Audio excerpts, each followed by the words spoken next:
Thank you for joining me as we seek to understand the fear of God or the fear of the Lord.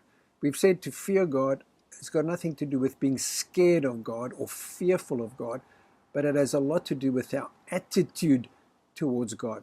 And today I'd like to talk about this first definition of the fear of God, which has to do with having this reverential respect for the holiness of God. So it's to respect God.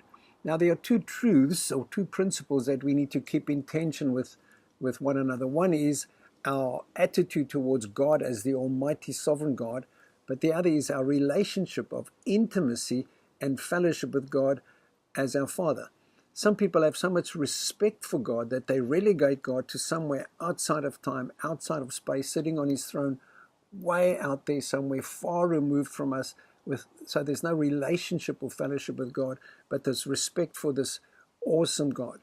On the other hand, people become so familiar with God that God becomes their playmate, and they find it easy just to fool around with God and not take God seriously.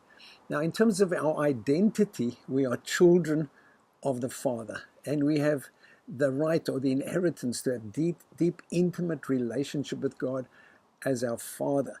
But on the other hand, our attitude should be that one of reverence as respect as servants of the Almighty Sovereign of the universe, the King of the universe.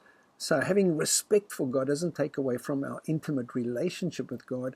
We enjoy both. And today we talk about that aspect of the fear of God, which is to have this reverential fear, this respect for God. And Psalm 33 verse 8 says, "Let all the earth fear the Lord. Let the inhabitants of the world stand in awe of him." When you're awestruck, it's like you're breathless. You stand in wonder of this great God. So the fear of God is to have this reverential awe for God. In Jeremiah 32 verse 17, it says of Jeremiah, he says, "Oh, sovereign Lord, you've made the heavens and the earth by your great power and outstretched arm. There's nothing too difficult for you to do."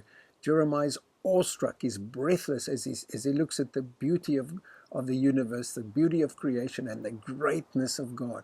Is to have this awe for God.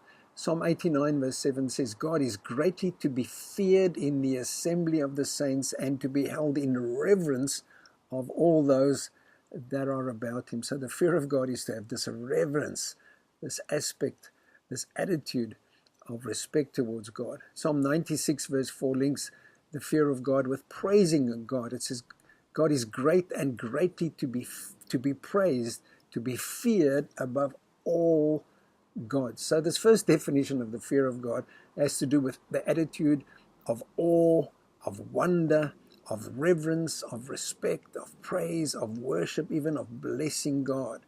In Hebrews 12 verse 28 it says, "Therefore, since we are receiving a kingdom which cannot be shaken, let's have grace by which we may serve God acceptably with reverence and godly fear." There's grace for us in this unshakable kingdom to serve God acceptably with reverence and godly fear. May we all walk in the fear of God and enjoy the grace of God, draw on the grace of God to live in such a way that we are walking pleasing before God, fearing him, and walking acceptably and reverently before God. Enjoy your relationship with God and walk in the fear of God and respect for him.